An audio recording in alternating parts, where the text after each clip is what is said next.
Notre consultant qui nous accompagne dans cette opération et Antananarivo, bien sûr, ce matin vibre au rythme des résultats provisoires tels que rendus publics par la Commission nationale électorale indépendante de Madagascar. Des résultats provisoires qui confirment un peu ce qu'on attendait depuis la fermeture de campagne. On constate donc qu'André Rajoelina, l'ancien président de transition, est en tête avec 43,50% d'intention de vote, suivi de Marc Ravalomanana, 42,44% de vote exprimé hier, donc tel que rendu public par la Commission nationale électorale de Madagascar. Il y a deux grosses déceptions malheureusement dans ces résultats provisoires. C'est déjà le président sortant, Eri Rajaona Rimampianina, malheureusement, qui n'a reçu que 2,93% de suffrages valablement exprimés. Et le pasteur Méol également, une grosse déception, 1,56% de suffrages valablement exprimés. Jean-Arthur Aoumou, ce matin donc, on vit la course en pole position de l'ancien président de transition, à savoir André Rajoelina. Oui, bonjour mon frère Guy, bonjour aux téléspectatrices, aux téléspectateurs qui nous suivent de par le monde. En effet, tel que nous l'avions relevé hier, les tendances ont été confirmées par les résultats provisoires de la Commission électorale nationale indépendante qui effectivement place en tête un des principaux challengers de cette élection, M. André Rajoelina, qui a déjà 43,50%, et le second, M. Ravalo, qui est dans les 42,44%. Donc voilà, pour le moment, les résultats provisoires de la CENI à l'heure actuelle. Et disons quand même un petit mot, parce que vous l'avez souligné par rapport au président sortant, qui a eu un score assez décevant.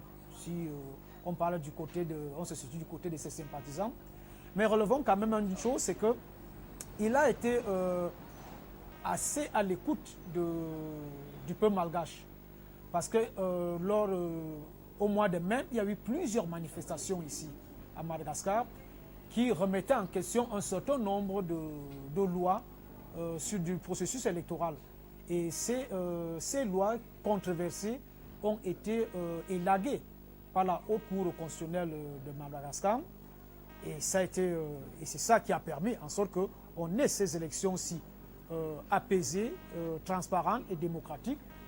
Et en outre, on relève aussi un autre point qu'il faut mettre à son actif, c'est son fair play.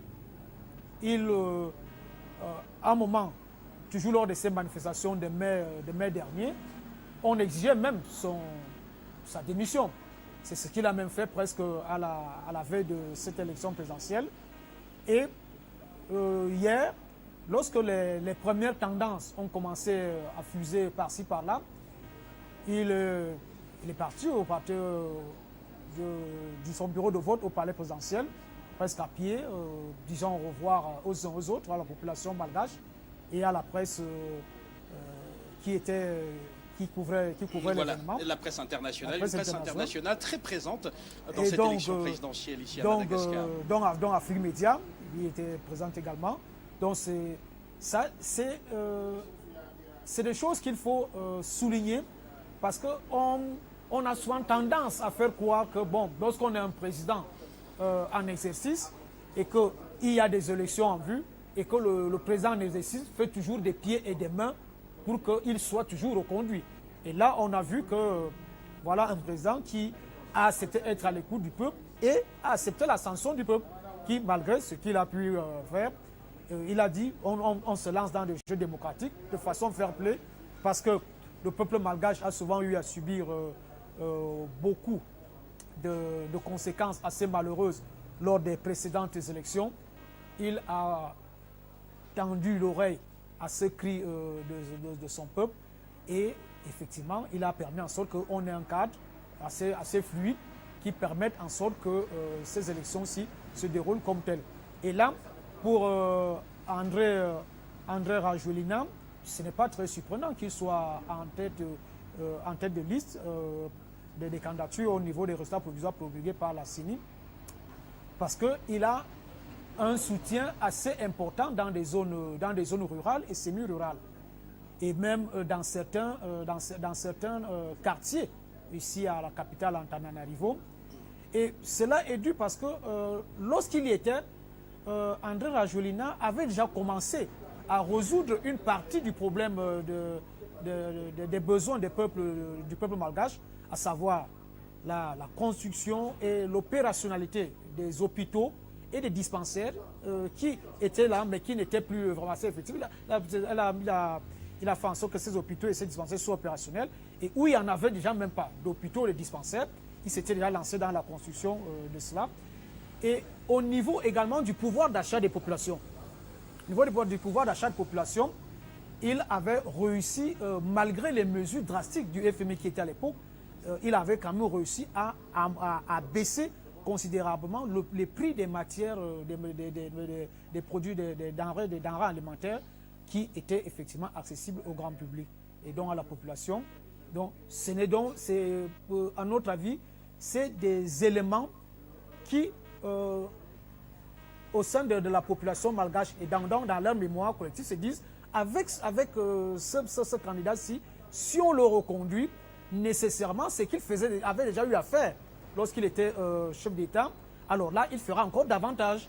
Et d'où donc, pour nous, c'est pas surprenant. Et c'est pour cela qu'effectivement, les populations malgaches étaient contents hier lors du dépouillement dans les différents bureaux de vote. Bien entendu, et l'on a vécu des scènes de liesse populaire dans différents bureaux de vote de la capitale Antananarivo. Les équipes de la télévision panafricaine ont filmé ces scènes de liesse, de cette majorité de Malgaches qui a donc plébiscité André Rajoelina dans cette élection présidentielle. Et je le disais tout à l'heure, Jean Arthur Ahumou, et c'est dans la presse malgache ce matin, on a ici le quotidien, un article paru dans le quotidien L'Express, qui présente clairement Rajoelina en tête dans cette course à la présidentielle. Voilà, c'est dans les journaux. On va tout à l'heure décrypter avec vous, Jean-Arthur Ahumou, les principaux faits marquants de l'actualité autour de cette présidentielle ici à Madagascar. On va voir ce qu'on considère déjà comme étant une grosse déception. Le pasteur Mayol, qui pourtant venait d'être rallié par le syndicat des enseignants pendant la campagne. On a vu beaucoup de promesses, mais finalement, le pasteur Mayol, donc qui s'écrase littéralement avec 1,56% des suffrages valablement exprimés selon donc des résultats provisoires de la CNI après un décompte sur l'ensemble du territoire malgache. Tout à l'heure également, nous allons toujours dans cette retransmission vous permettre d'avoir encore un peu plus autour n'est-ce pas, de cette journée électorale telle que parue dans les journaux malgaches. Nous aurons les commentaires des éditorialistes ici sur place, et vous annoncez également que autour de 16h, en direct sur Afrique Média, vous aurez la conférence de presse de l'association Afrique, qui est un observateur panafricain indépendant d'élections. Voilà à peu près ce qu'on aura au menu de cette retransmission en direct ce matin sur les antennes de la télévision panafricaine. Et je voudrais tout de suite, Jean-Arthur Ahumou, que nous commencions par cet homme qui a marqué Madagascar déjà par le fait d'avoir accepté une transition à un moment où il avait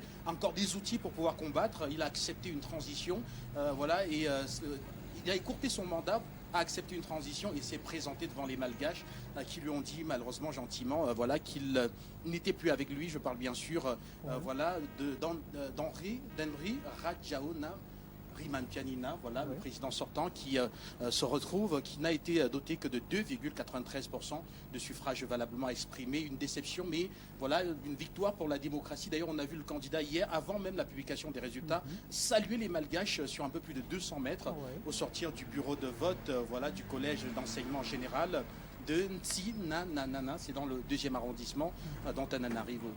Effectivement, il entre dans l'histoire malgache par la grande porte.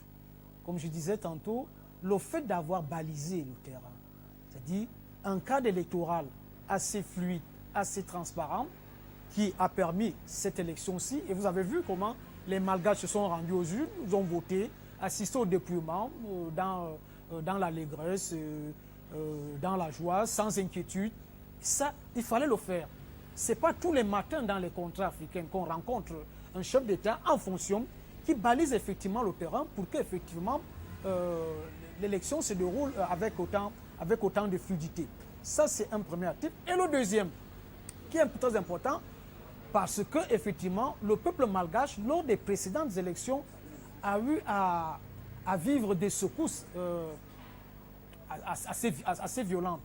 Et ça leur a permis effectivement de mettre sur pied un système de centralisation des procès-verbaux au bureau central à Séville. D'ailleurs, on va en parler tout à l'heure, voilà, avec cette facilitation. Oui. Rappelez que les Malgaches ont voté hier et ce matin, les résultats provisoires sont déjà disponibles, voilà, tels que présentés par la Commission nationale électorale. Et ça, effectivement, si le président sortant n'avait pas voulu être fair-play et n'était pas démocrate et patriote, parce que ça, vraiment, il faut une forte dose de patriotisme et de démocratie en soi pour qu'effectivement on accepte mettre sur pied toutes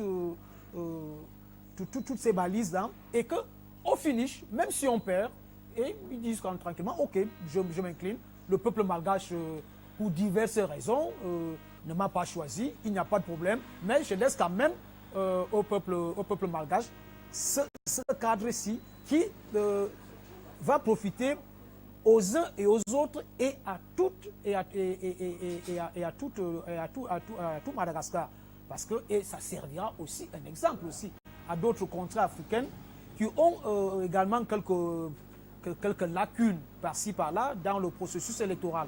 Ça deviendra aussi et on en parlera, Jean-Mathieu Aoumou, tout à l'heure, quand nous allons ouvrir une lucarne sur cette commission nationale électorale indépendante de Madagascar, qui a rendu sa copie hier. Les résultats provisoires sont déjà disponibles après une centralisation des PV et une compilation, bien sûr, des données venant de l'ensemble du territoire malgache. Alors, je voudrais que nous puissions à présent évoquer un autre fait, le fait marquant même de l'actualité ce matin ici à Madagascar.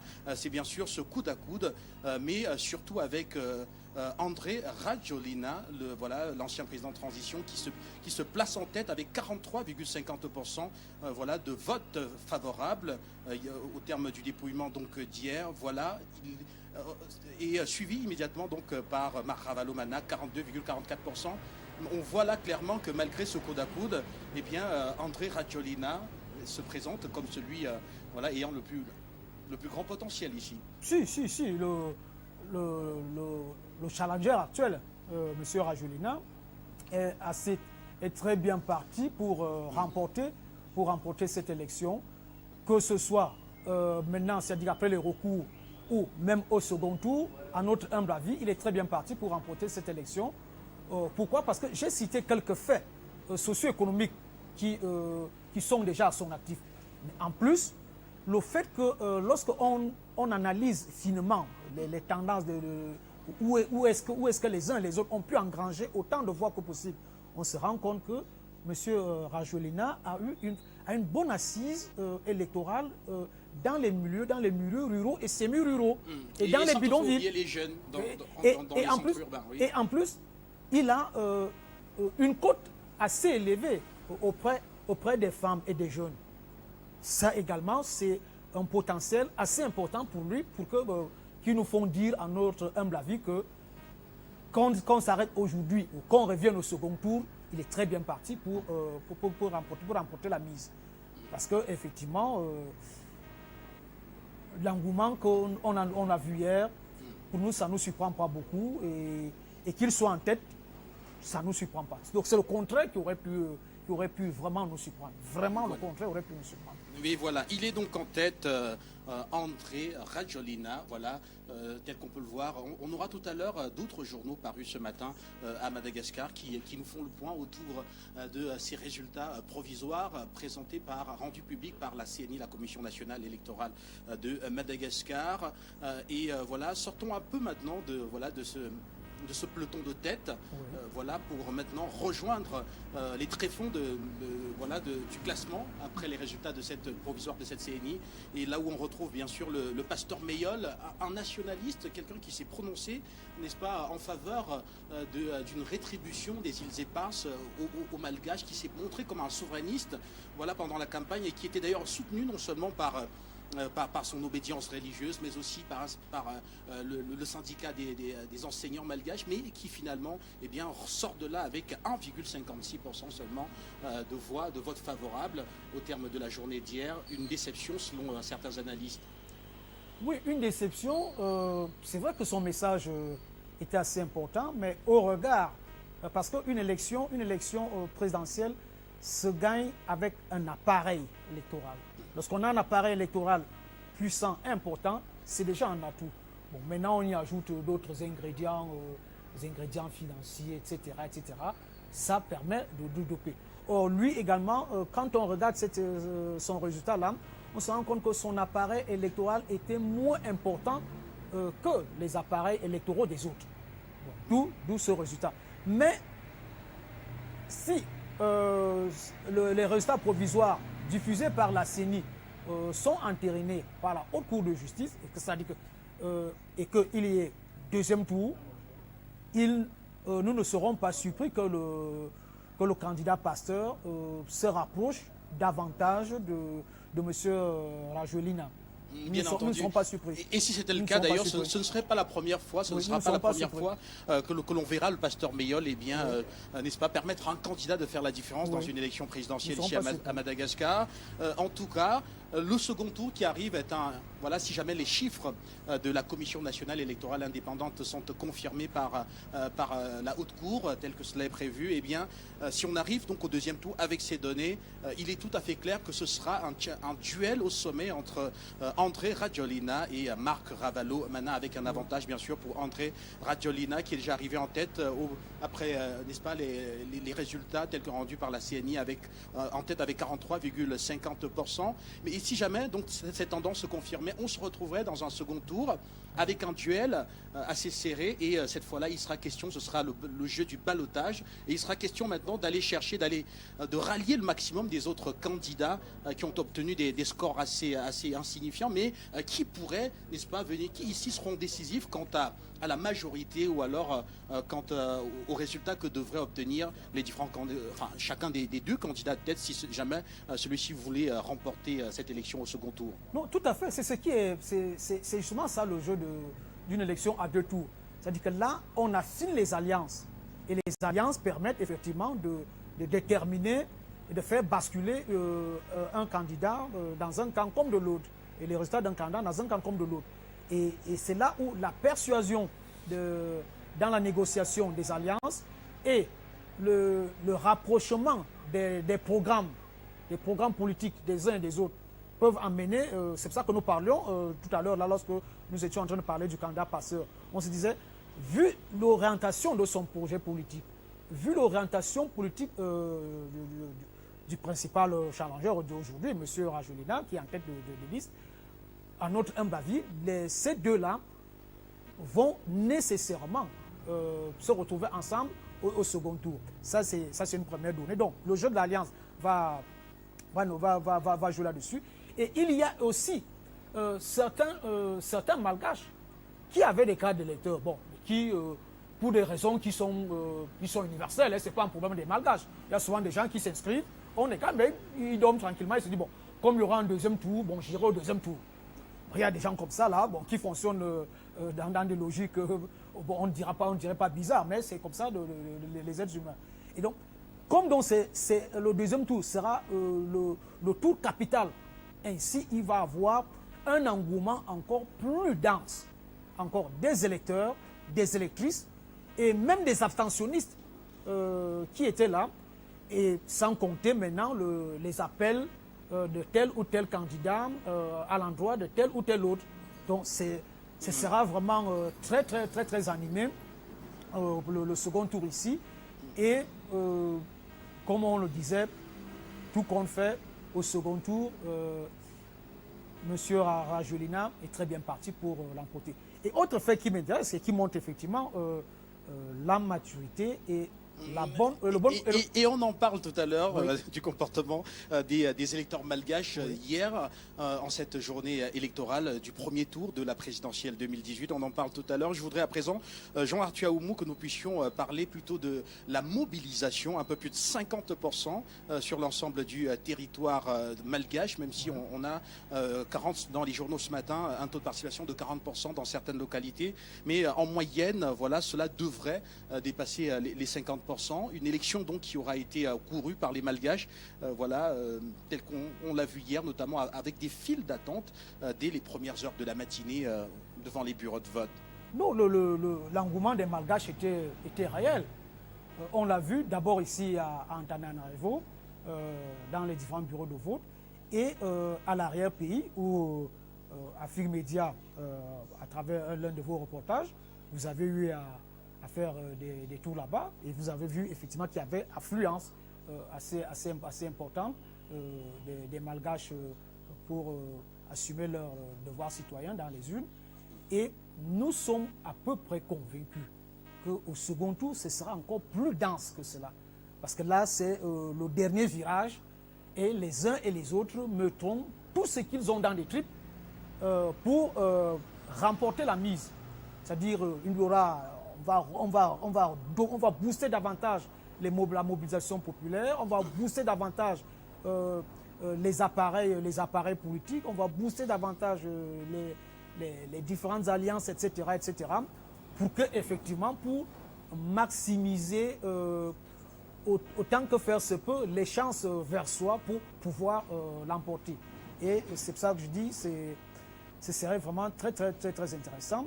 Et nous sommes assez sereins parce que cet engouement des populations pour cette élection-ci, ça s'est vu lors du dépouillement des résultats où 18h, 19h, des gens sortaient, allaient dans les bureaux de vote, assistaient en direct.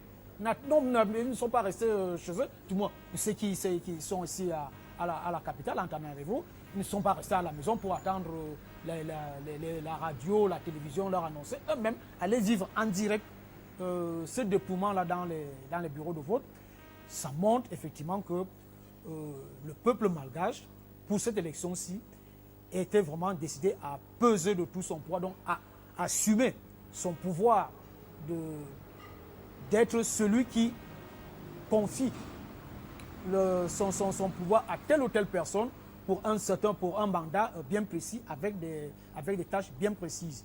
Et l'un des clichés, effectivement, tu as l'un des clichés qui nous a le plus frappé hier, ce sont ces jeunes qui étaient nombreux à accompagner leurs parents. Je parle bien sûr des mineurs, nombreux à accompagner leurs parents au décompte dans les bureaux de vote ici à Antananarivo, ce qui montre déjà une culture démocratique qui s'installe chez les tout petits, qui comprennent l'enjeu d'une élection. Madagascar, qui justement en a souffert depuis son indépendance. Oui.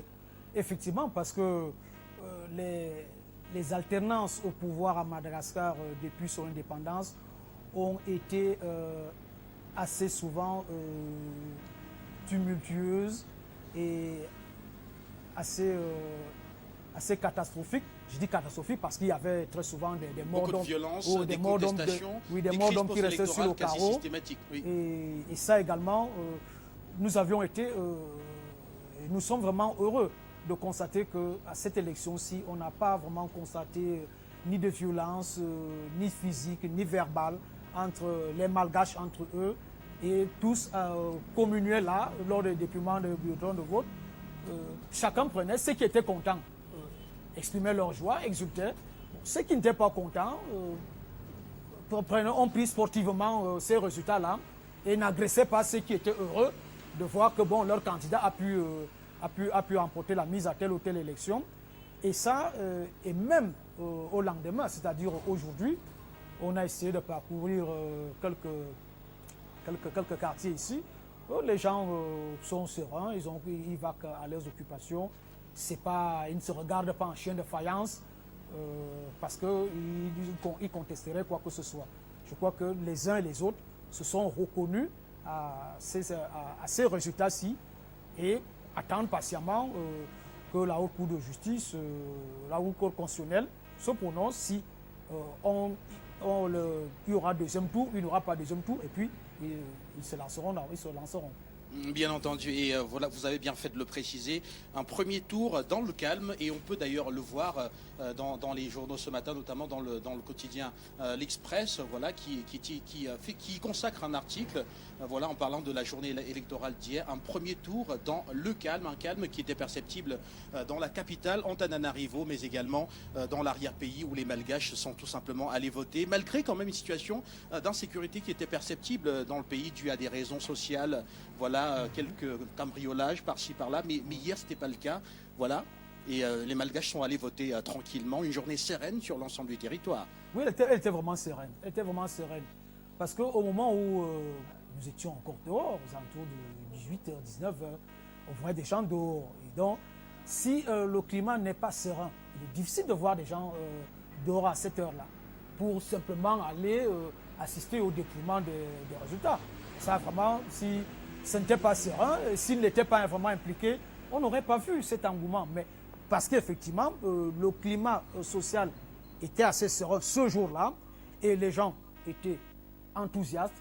Donc, c'est pour cela que les populations ont pu se déplacer dans les bureaux de vote, assister au dépouillement sans inquiétude et rentrer par petits groupes, causant, dansant, se chahutant. Bon, les plus tristes, bon, on les voyait dans des groupes de deux ou en solitaire, bon, qui rentraient sans agresser les autres, sans exprimer leur colère. Bon, ils prenaient sportivement la déculottée de leurs champions respectifs, mais laissaient les autres exulter de joie. Et ça, nous l'avons beaucoup apprécié et ça se ressent encore jusqu'à l'heure actuelle. Et ça, c'est un coup de chapeau qu'il faut tirer au peuple malgache.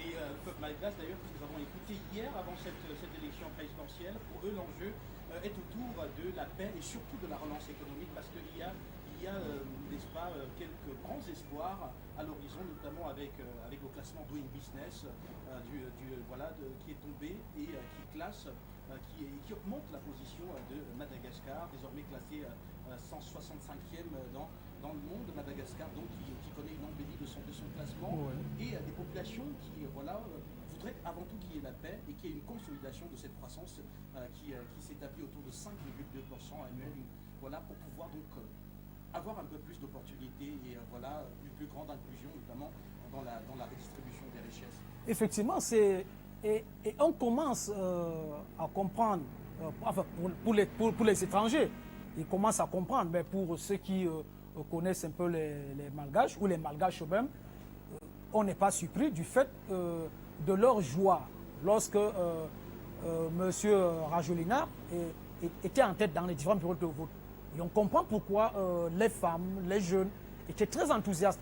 Parce qu'effectivement, ils sont à peu près sûrs qu'avec M. Rajolina, les problèmes, leurs préoccupations, c'est-à-dire les préoccupations du petit peuple, c'est-à-dire la sécurité, c'est-à-dire le banditisme qui sévit un peu dans les zones urbaines, puisse chuter drastiquement, parce qu'effectivement, elle avait déjà commencé un tel travail. Effectivement, et criminalité, oui. Je me souviens qu'en début de mois, un Français a été assassiné. Oui. Voilà. Bon, il y a ça, il y a ce problème du chômage. Les Malgaches, effectivement, veulent mettre en avant, faire part de leur savoir-faire et pouvoir se doter d'un travail salarié pour pouvoir mieux vivre, parce que c'est ça, c'est le travail qui fait vivre à la fois les individus personnels et aussi toute la collectivité. Donc il faut qu'on tende vers plus de plein emploi, et les Malgaches également aussi veulent une approche socio-économique qui vise à résoudre drastiquement la misère. Et ça, maintenant, on comprend, pour l'étranger, là, il comprend le pourquoi Rajolina suscitait tant d'espoir et tant d'enthousiasme auprès des jeunes et des femmes. Parce qu'effectivement, c'est cette tranche d'âme, jeunes, pourquoi? Parce que là, vous avez un problème de chômage qui dérange. Les femmes, pourquoi? Parce que, bon, lorsqu'il y a de chômage, il n'y a pas de quoi faire bouillir la marmite. dans la misère, ça a des répercussions sur elle-même déjà, sur la famille, et parfois même ça peut entraîner même l'éclatement même du noyau familial. Et ça, effectivement, pour donc ces deux catégories de personnes de la population malgache, une orientation politique et socio-économique qui va dans le sens de résoudre les préoccupations sociales. Ça, c'était vraiment pour ces catégories-là. C'est un tel candidat qui valait la peine de miser à fond sur lui. Et cette embellie économique dont vous avez relevé, c'est-à-dire la croissance à 5% qui est en train d'augmenter, effectivement, le peuple malgache veut que cette croissance-là soit non seulement progresse davantage, mais aussi que ça se ressente au niveau du panier de la ménagère. Parce qu'effectivement, on en a suffisamment besoin. Et il y a un autre élément qu'il faut également souligner à cela, c'est ce problème, comme on a dit, des infrastructures. Ce problème des infrastructures, c'est vraiment très très important pour le peuple malgache et au niveau de l'alimentation. Parce que l'autosuffisance alimentaire ici aussi pose quand même de sérieux problèmes. Parce que lorsqu'on n'a pas assez d'argent pour pouvoir se nourrir comme cela se doit, ça entraîne des répercussions au niveau de la santé.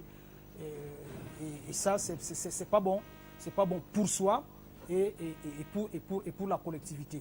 Voilà un peu ce que mon cher dit. On peut toujours continuer à dire par rapport à cela. Mais un autre élément qu'on ne peut ne pas souligner, parce qu'il a une importance assez fondamentale, c'est le fait que les Malgaches, effectivement, de l'arrière-pays et des zones semi-rurales, aient voté avec autant d'enthousiasme. Parce que c'est très souvent les catégories sociales des zones rurales et semi-rurales qui, dans les calculs macroéconomiques, version FMI et Banque mondiale, où on parle de croissance à 1 chiffre, à 2 chiffres, à 3 chiffres, très souvent c'est là-bas où on a les oubliés. Et lorsqu'effectivement on a un candidat et un homme politique, un chef d'État qui a une approche socio-économique vers les défavorisés, nécessairement, on est à peu près sûr que, même si on nous dit que c'est une croissance à 1 chiffre ou à 2 chiffres, mais que ça a effectivement des répercussions dans le panier de la ménagère. Voilà, un panier de la ménagère qui est au cœur, qui finalement est donc au cœur de cette élection présidentielle ici à Madagascar. On l'a suivi tout au long de la journée d'hier. Les Malgaches que nous avons interviewés disaient clairement que c'est un double enjeu. C'est d'abord la paix et puis par la suite c'est la consolidation de cette croissance économique qui s'est installée depuis quelques années au pays, notamment par le truchement, par la politique d'Henry Rajaouna Imamtianina, même si malheureusement celui-ci n'a été doté que de 2,93% n'est-ce pas, de vote selon les résultats donc provisoires rendus par la CENI. Mais je voudrais à présent, Jean Apiaoumou, que nous puissions parler de cette CNI qui brille en Afrique. Oui. Les Malgaches ont voté hier et ce matin les résultats provisoires sont déjà disponibles. La centralisation, la compilation est terminée. Chaque candidat a son chiffre. Ah ben oui, ça c'est très important ça. Et ça nous a beaucoup frappé parce que Madagascar, c'est pas un des dragons économiques de l'Afrique.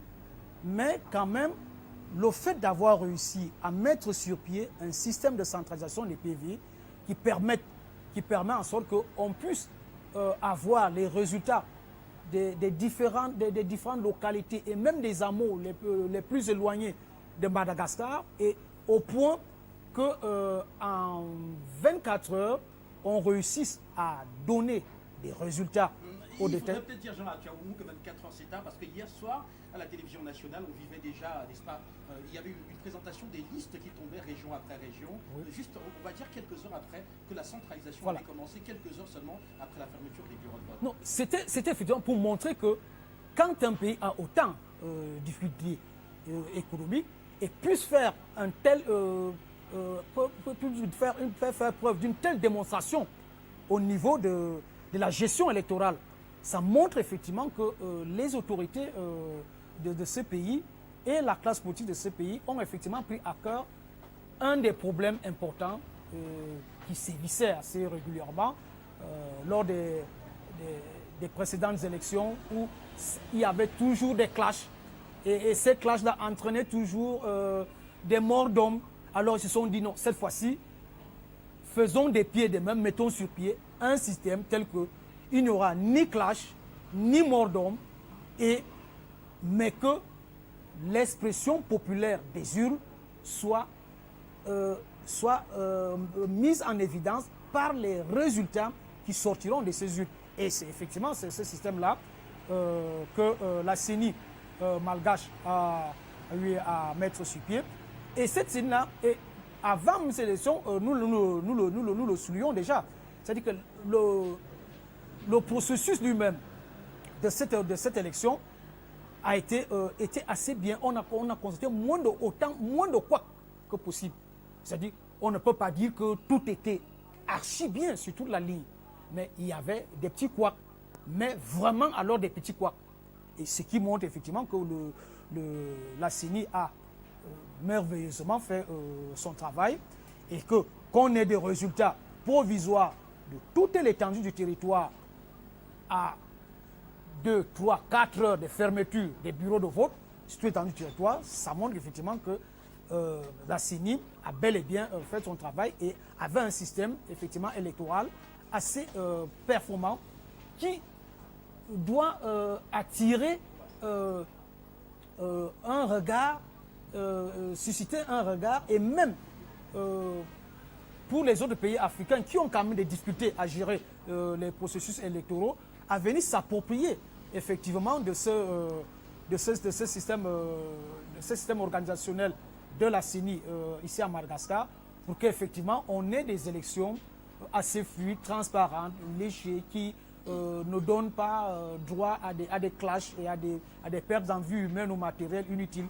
Parce que lorsque le peuple malgache, effectivement, vous avez souligné un problème là, aspire à la paix, parce que sans paix, on n'a même pas de croissance, on ne peut même pas réaliser quoi que ce soit au niveau socio-économique et même résoudre n'importe quel type de problème social, parce que la paix est le fondement auquel toute nation, toute société s'appuie pour pouvoir avancer et pour pouvoir maintenant faire dans la redistribution des richesses quand maintenant on a pu quand on a pu travailler collectivement et maintenant on se partage le fruit de cette croissance-là et donc le problème de la paix et ça, effectivement, la CENI a très bien aussi intégré cette donnée-là par rapport à sa parcelle de pouvoir qui était l'organisation de cette élection présidentielle. Merci à vous, Jean-Arthur Aoumou. Cette CNI, donc, voilà, qui a centralisé la centralisation des procès-verbaux ici. Ce n'est pas à travers différentes organisations locales et communales, comme on le voit dans de nombreux pays africains aujourd'hui, mais c'est simplement les représentants des partis politiques et des candidats, en tout cas en lice, et les membres de la CNI, assistés bien sûr par un représentant de l'État, qui centralise donc ces PV sur un terminal numérique qui traite automatiquement les données pour pouvoir donc produire ces résultats provisoires tels qu'on vous les a présentés dans le cadre de cette retransmission en direct ce matin sur les antennes de la télévision panafricaine. Voilà, Afrique Média largement déployé sur le terrain pour la couverture de ces élections présidentielles ici à Madagascar sous la coordination d'Abdoulaye Sadou, le directeur général, qui conduit donc une impressionnante équipe. On pourrait citer ici, on peut citer parmi les membres de cette équipe Milot Chinda qui est de l'autre côté, n'est-ce pas, à la technique, Mario Stoukam qui est là, Cyril Meufa également installé, et vous êtes également là au compte de la télévision panafricaine, et sans toutefois oublier, n'est-ce pas, au centre de relais, nos techniciens qui travaillent très très dur sur place pour nous permettre de pouvoir parler au monde entier depuis la capitale malgache, Antananarivo. Voilà, nous restons ici simplement en vous rappelant le programme. Tout à l'heure à 16h, il y a une conférence de presse qui est prévue en direct d'Afrique, en direct de l'association de l'hôtel Ibis, et il s'agit ici bien entendu voilà, d'une conférence de presse de l'association Afrique, qui est une association panafricaine, n'est-ce pas, voilà, dans la supervision des élections. On va pas oublier Armand qui est de l'autre côté, n'est-ce pas, au centre de coordination, de relais technique d'Afrique Média, qui nous regarde en ce moment. Derrière les manettes, mesdames et messieurs, il ne me reste plus donc qu'à renvoyer l'antenne au centre de production de la télévision panafricaine, en espérant vous revoir dans quelques heures seulement pour un nouveau décrochage en direct d'Antananarivo.